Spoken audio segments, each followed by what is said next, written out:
I'm Georgie Barrett, tech journalist and broadcaster, and welcome to OneWeb's 7th satellite launch. Now, we are actually 24 hours late, as the launch was meant to take place yesterday, and in a minute we'll find out exactly why it was postponed. But the very good news is that we're now ready for action. Yes, today we're bringing you live the next stage of the mission, which will enable a better connected world. In the next half an hour, we'll see the latest batch of 36 OneWeb broadband satellites launched into low Earth orbit from the state-of-the-art Vostochny cosmodrome in Russia. Each launch expands OneWeb's capability to bring low-latency, high-speed internet to those parts of the world where it's needed the most.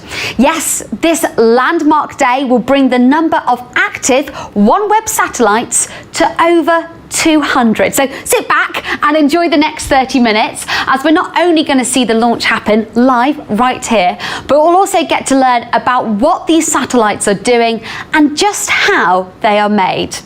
And if you want to get involved, you certainly can. Do come say hi to us on Twitter. You can send us your questions via @OneWeb, or you can use the hashtag OneWebLaunch.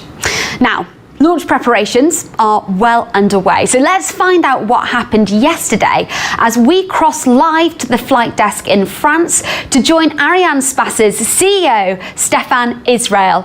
A very good evening to you, Stefan. Good evening. Now, Stefan, talk me through what happened yesterday. Yes, so you know that in the last hours before the launch, after having starting the filling of the rocket, the 3 stage, we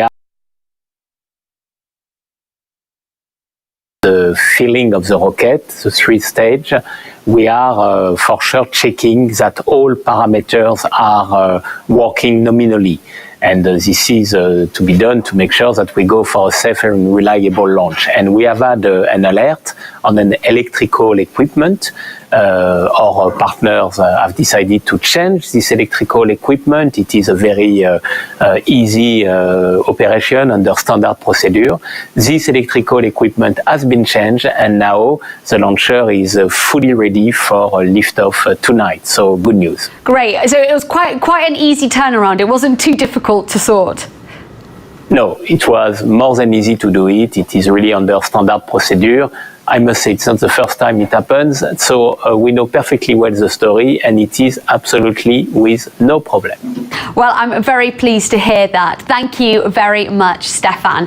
Now, this is going to be your 7th launch. You and your team will operate for OneWeb out of the 19 that are planned. Can you just tell us a little bit more about what's going to actually happen tonight? Yes, so we are now in the final operations before the launch. So the liftoff shall occur at 5:38 Universal Time, and then the mission duration will be 3 hours and 51 minutes. So we will have a certain number of separations of the 36 satellites, and after this 3 hours and 51 minutes, we will have separated all the 36 satellites, and it will lead to 216 satellites for OneWeb into orbit. And you know that we separate the satellite at 450 kilometers, and then the satellite, by their own propulsion means, are going to their final destination, which is a little more than 1,000 kilometers, to be exact, 1,200 kilometers from the Earth. You know what, you make it sound almost quite simple, but I'm sure this is an incredibly complex mission that has been many months in the making, hasn't it? Yes, for sure. It's a very complex mission. We have to prepare the satellites with our friends from OneWeb Satellites. We have a team in Florida. We have also, for sure, our team in Vostochny. And we are working very closely with the customer, for sure, with OneWeb, but also with all our Russian partners, Roscosmos, RKC Progress, NPO Lavochkin, Tsenki, Glavcosmos. We are all partners to deliver a safe and reliable launch tonight. This is our goal, and let's wait now for what will happen in a few minutes. Yeah, I got to ask, how are you feeling, Stefan? Do you get nervous at this point? Are you excited? We are focused, we are very concentrated, we have to deliver, launch is a launch, so we are focused on the tonight mission, and we will monitor the next step, and we will come back to you after. Brilliant. Well, on that note, I'll let you get back to focusing and on with the job at hand. Thank you so much for taking the time to speaking to us tonight, Stefan. Now, let's speak to OneWeb's launch expert, Vice President for Space Infrastructure Development, Maurizio Vanotti. Welcome, Maurizio. Good to have you back again. Now, it'd just be great to get your thoughts on last night's postponement. We are grateful for the support from Arianespace team in both Vostochny and Paris. What is important is that the suspected anomaly was caught in time, and we look forward to today's launch. Absolutely. It is really great that they managed to solve it in time for tonight's launch. Now, before we actually get to that, let's look in more detail at the satellites themselves, because there are already 182 right now circling above us, and today's launch will bring that total to a very impressive 218.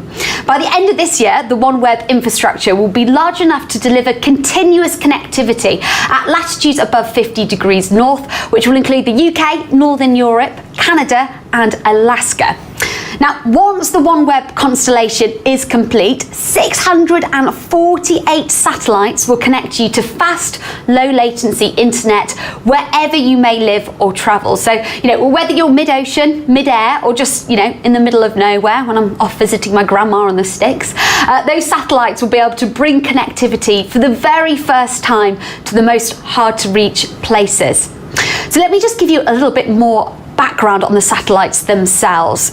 They're around the size and weight of a fridge, and they are powered by lithium-ion batteries, just like electric cars. But unlike those, these guys get all their charge from solar power.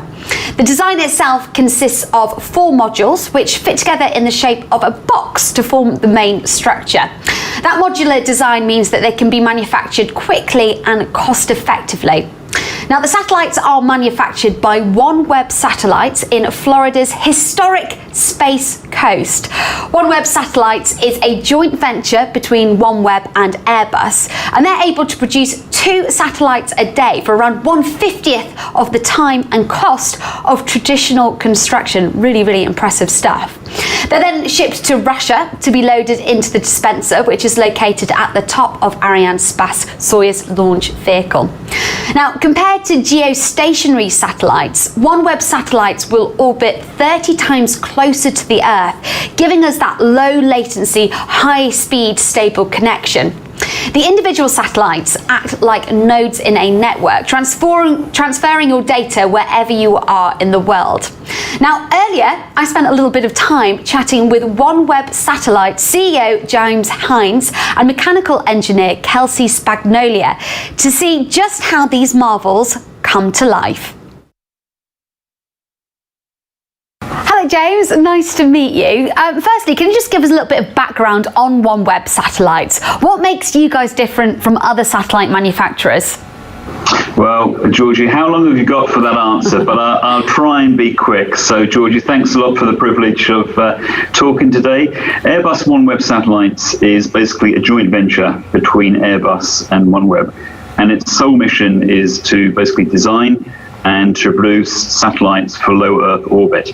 And just to kind of give a couple of points of reference, so exactly what Ford did in mass production of cars and Airbus do in the mass production of aircraft is what we want to do and we are doing with satellites.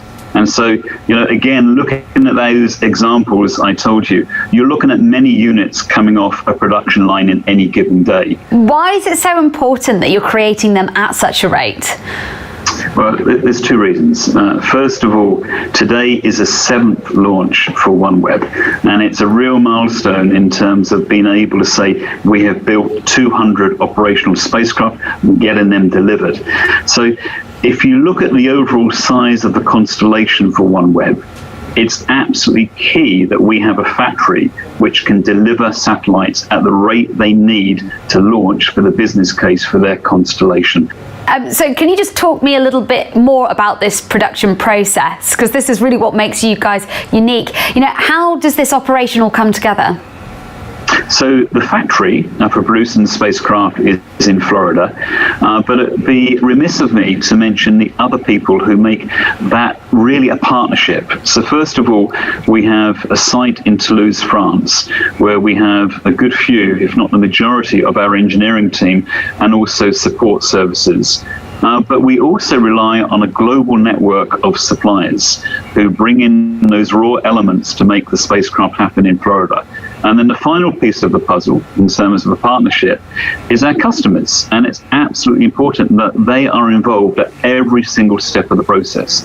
So when they get those spacecraft ready for launch, like we have today, they know exactly what work, what quality, what performance has gone in to make that happen. So it's really about a global partnership, looking at our suppliers, looking at our various factories and OneWeb satellites, and of course the customer who is along with us at all points of that journey.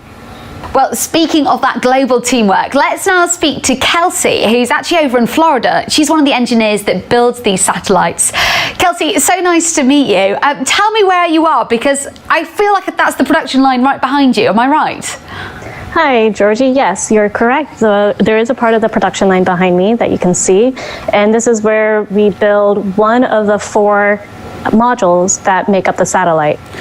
Could you talk me through that process then? How do you actually go about building a satellite? We have 4 main modules that come together to build the satellite. The first 3 are what we call the service modules. We have the avionics module, which is the brain of the satellite. It has a computer on board that processes all of the functions for the satellite. Next, we have the propulsion module, which helps propel the satellite into its right position in orbit. And then we have our solar arrays that are the power system that use the solar energy to charge the battery, which charges the satellite.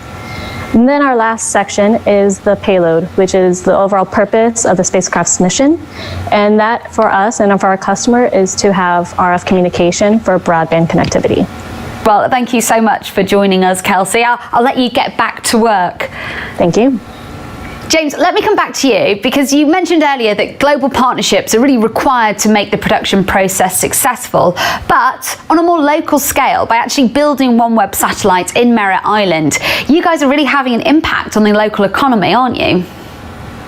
We definitely are, and what I would start in terms of the answer is the importance of a two-way relationship. It's critical in any relationship, but in Florida we are having the great privilege of being on the Space Coast, so we have access to a great number of people, great number of skills, and also various organizations who are very, very tuned to providing that level of quality. So that's one thing which we have, but at the same time, what we're trying to do is to work with local development corporations. So we've got corporations like the Space Florida, who've helped us build that particular vision and mission, and other development corporations within Florida. But then at the same time, what we are also trying to do is we're trying to feed back into that workforce, into that ecosystem elements. So, for example, we have an apprenticeship program which roughly runs for about 2 years, where we're developing those high-tech skills so that we're not just taking from the database and the portfolio of people around us, but we're actually trying to feed back into that workforce going forward. Brilliant. So you're both sort of tapping into the expertise that's already there in the area and also helping bring up the next generation of talent. Can I just quickly ask, how are you feeling? How does launch day feel for you? Launch day is a huge relief because you have got everything done when the customer needs it to be done. But it's also a day of great excitement to be shared with a lot of people, and there's also a little bit of nerves, not in what you've built, what you've done, but the fact that everything's coming together to go on a rocket, which is an extremely established, well-designed, proven product, but still bringing it all together on launch day. It's just a little bit of nerves, but it's a whole mixture of feelings. It's a good day, and I do wish OneWeb the very best. Absolutely. James, thank you so much for joining me. Okay, thank you. Well, speaking of those nerves, liftoff is less than 8 minutes away. Very shortly, we'll see OneWeb continuing their mission to connecting the unconnected.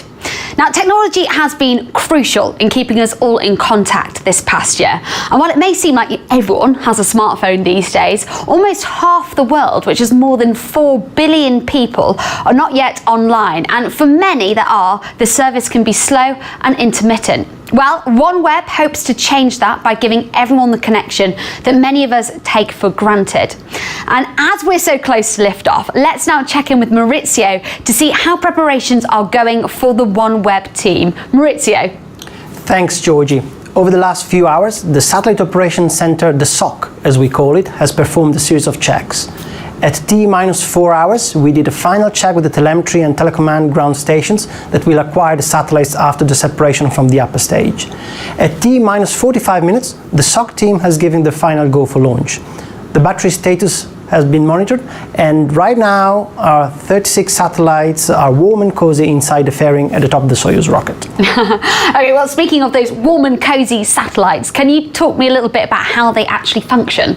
Well, absolutely. So the satellites are a shape of a large fridge, as you mentioned earlier on. And the two key elements, most notably, are the antennas that enable the connection from the internet to the user terminals and vice versa. We have two dishes, two parabolas that are in charge for the connectivity with the ground network, in particular the gateway stations in Ka band.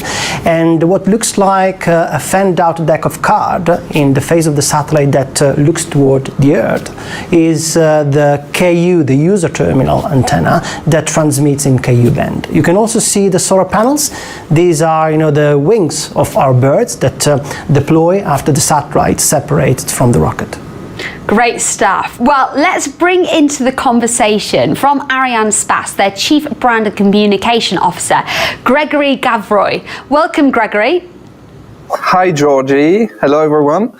I'm very excited to be with you tonight and to help you knowing more about this new OneWeb mission. It's brilliant having you here, Gregory. Earlier this week, we actually saw the rocket being rolled into position. Can you talk us through exactly what happened? Because it's just so beautiful. Yeah, okay, Georgie, here we go.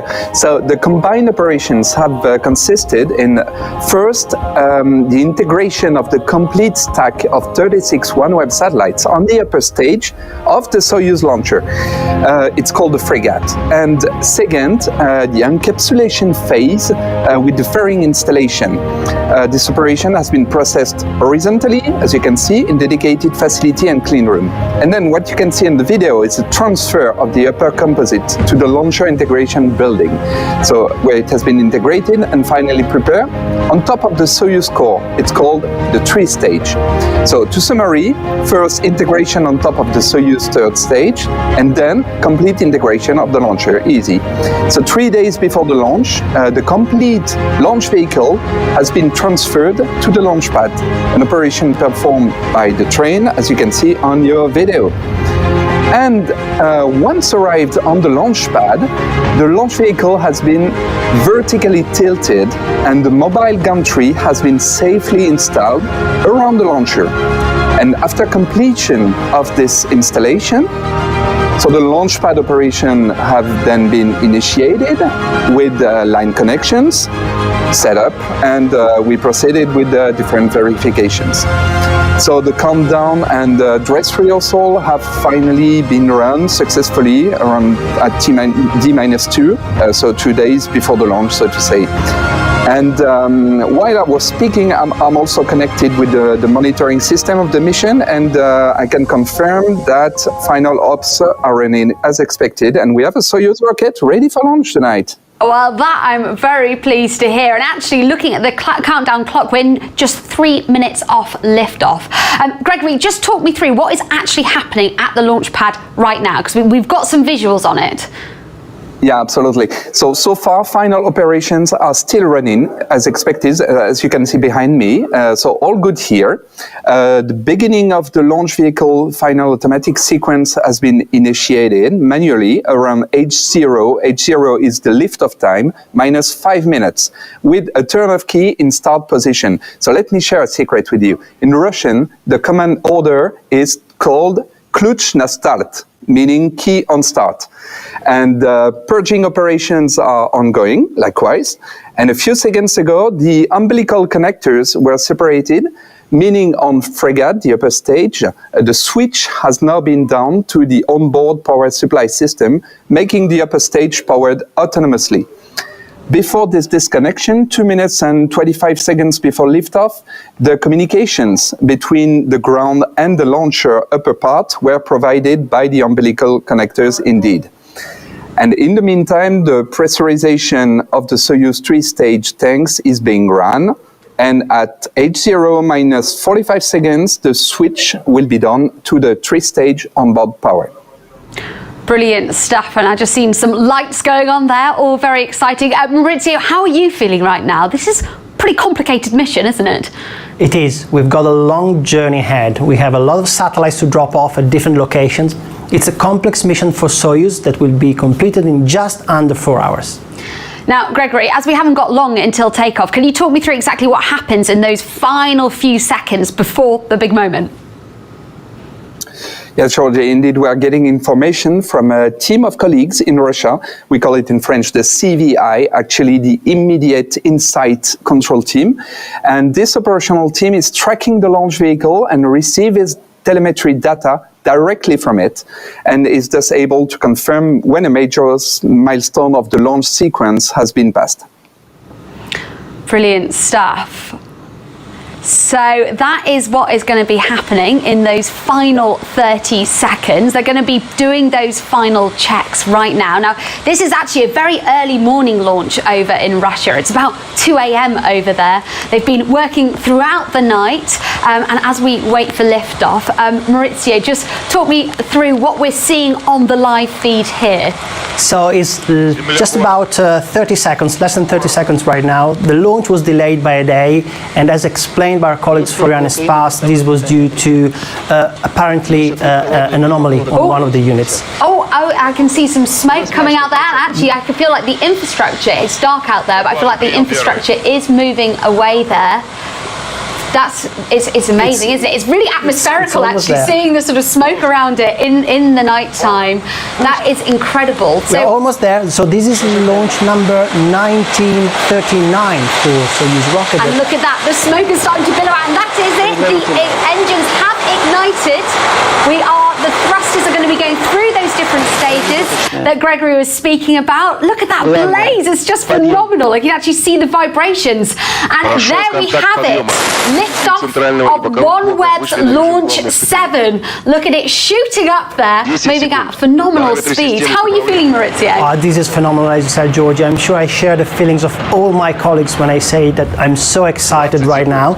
And along this, there's underlying tension keeping us all on our toes and keeping us really focused.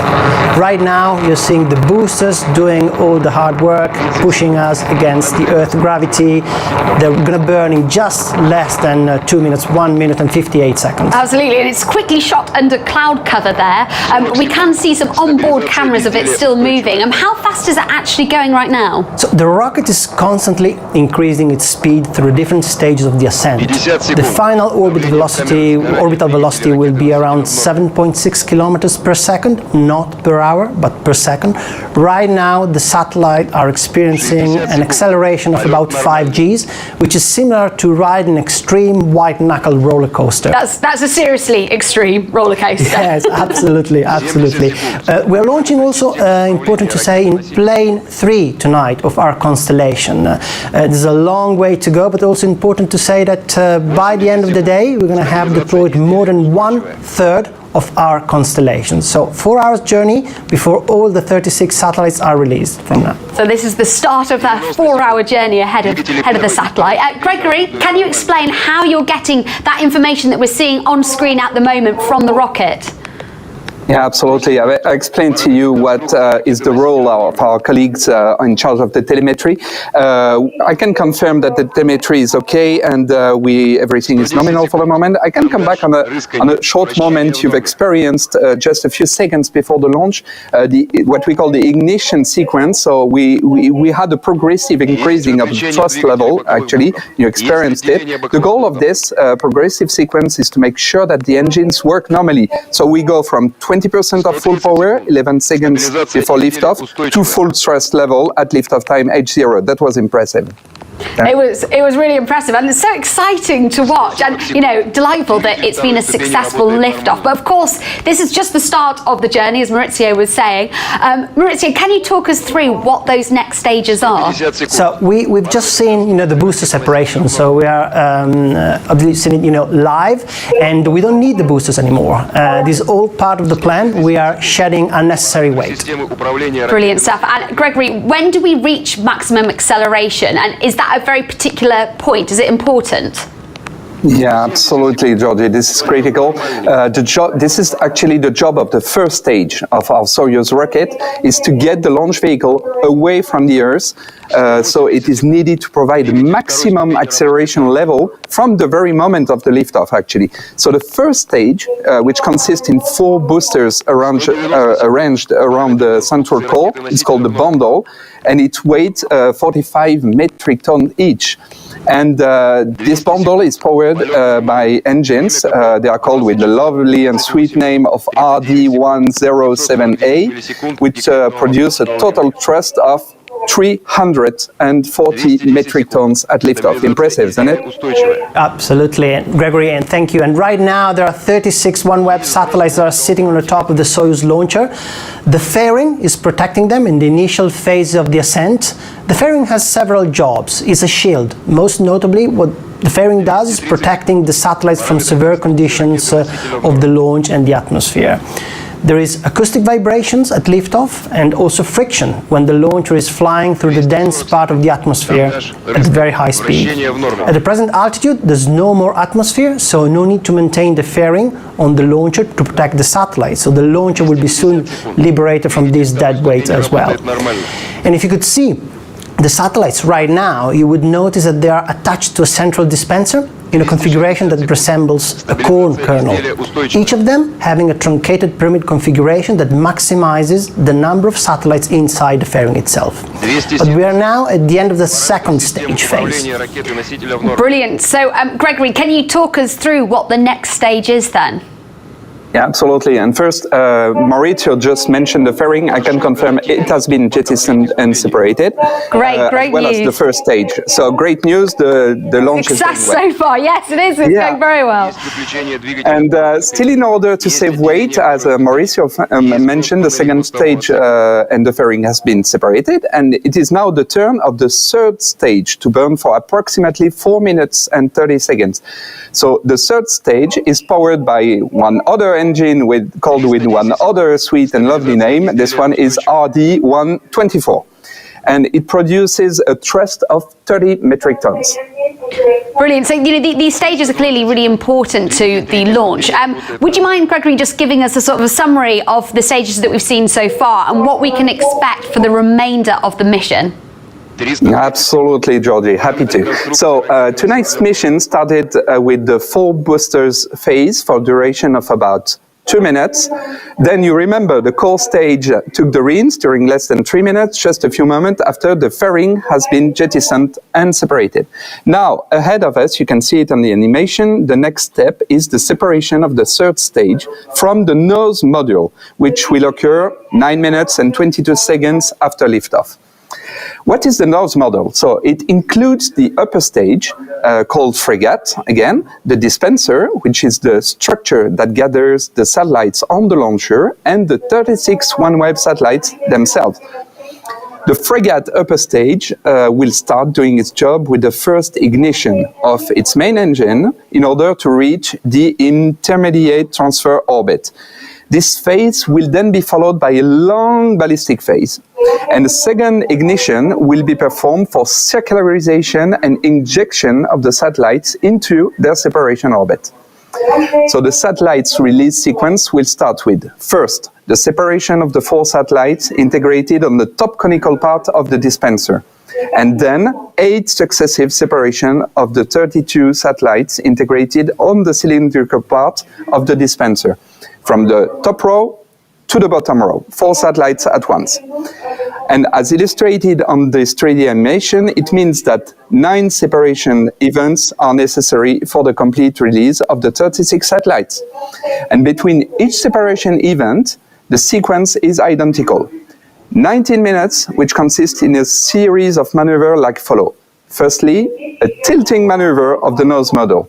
Then a boost of the Fregat to gain in speed during a few seconds, with the aim to ensure enough distance between the satellites and thus to avoid the risk of a collision. Then a new tilting of the nose module to the required orientation for the satellite separations. And finally, the separation is commanded by the Fregat upper stage itself, triggering a smooth separation ensured by the relaxation and specific springs. And the end of this complex release sequence occurs a little bit less than 4 hours after the liftoff with the 9th and last sequence of satellite separation. Easy, isn't it, Georgie?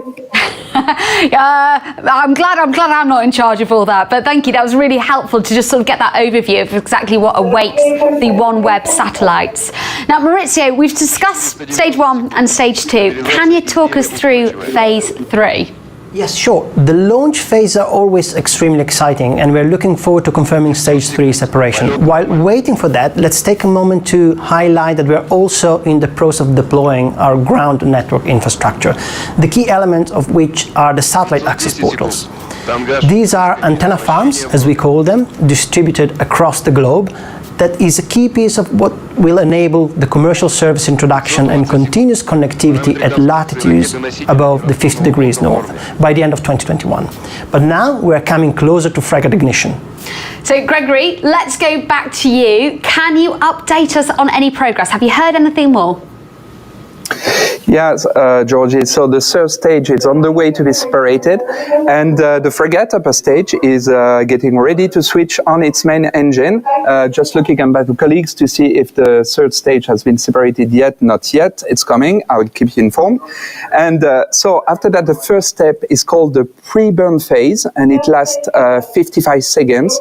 So its aim is to give a quick burst of acceleration, and hence to push, and I just had the confirmation that the third stage has been separated. So great. Actually, you can see that on screen as you were speaking. That's really incredible. Absolutely. So that's now confirmed.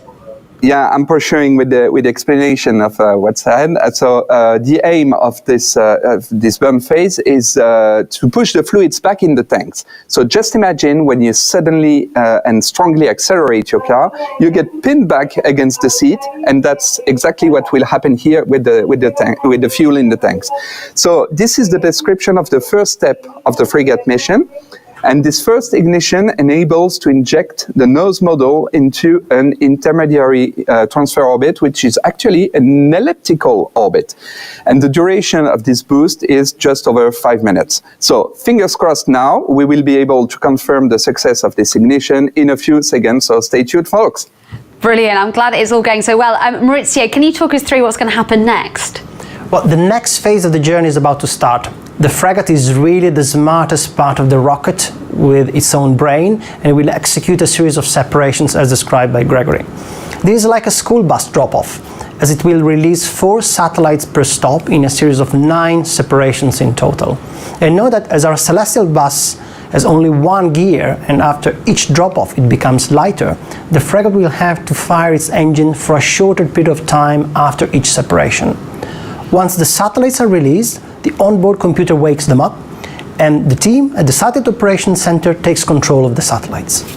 Brilliant. Well, that is where we're actually going to leave the mission for the time being. So far, so good. Thank you so much, Gregory, Maurizio, and of course, the entire team at OneWeb, OneWeb Satellites and Arianespace for allowing us to join them live and for all their insights. Really exciting stuff. Well, that's nearly all we have time for. But before before we go, Maurizio, as you expect, we've had quite a few questions coming in from Twitter. People have been submitting them to you. So I thought we'd just quickly finish with you answering some of them. So our first question has come from Jeffrey, and he's asked, how does OneWeb's connectivity work over oceans? The objective of OneWeb is to deliver fast broadband at a global scale with low latency. And we can do this thanks to our ground network infrastructure that we briefly were mentioning and referring to earlier on. Is essentially a network of antennas that are grouped in antenna farms that ensure that each and every satellite at any point in time throughout the orbit is connected to the ground. And that ensures continued connectivity from a user perspective. Great stuff. And Antonella wants to know, how does someone buy OneWeb's service? Can you explain how to actually go about ordering it? It's simple. Just ask your preferred local telecom operator. There are many kinds of OneWeb customers: local communities, global enterprises, telcos, carriers and mobile operators, businesses, and governments everywhere. We aim to be partners of choice for the hardest to reach end users. And we are working with local telecom operators who invest locally, so our partners in Alaska, so that we can connect users at scale. These great distribution partners bring the service to businesses, communities, and end user customers alike. We are not a customer business, so we serve your preferred existing network provider. In this way, it's easier for businesses and consumers. They can use their preferred existing provider with billing and servicing and upgrades and all part of the package they already have. Great. And our final question comes from Imani, and she had an interesting question about the user device, which is actually something we haven't spoken about in this episode. But can you just quickly talk to us about how it works? It's called User Terminal. It's a simple, reliable antenna device that connects you, the user, to the internet, no matter where you are in the world. OneWeb's network can be accessed wherever there is direct line of sight to the sky above from the user terminals itself. You can connect to the internet via the user terminal. It's a resilient, secure, affordable, two-way communication. To enable quality connectivity, we need a new class of LEO user terminal, low Earth orbit user terminal. And we are working with a range of user terminal partners to offer to our customers different sizes and power terminals depending on your needs, the capacity that you required. Small, medium and large enterprises, rural schools and communities, major verticals such as maritime, aviation, enterprise and governments, you name it. Thank you so much, Maurizio, for those insights. And thank you also to everyone who submitted their questions and talked over on Twitter. So I'm afraid that's all we've got time for. Thank you, Maurizio, for joining us. Thank you, Georgie. So we've seen the liftoff of Launch 7. This mission truly takes an incredible amount of teamwork and collaboration, and it's impressive to see how this dream comes together. Today we got one step closer to OneWeb's mission, connecting the unconnected, and it really won't be long until we can do it all again. So look out for the details of Launch 8. This one is going to be a very special event because if it all goes well, OneWeb will have grown its network large enough to bring full connectivity to the top half of the Northern Hemisphere. So you can follow this particular project, Launch number 7, as it progresses over on OneWeb's social media channels. But for now, from me and all the team at OneWeb, thank you for watching and goodbye.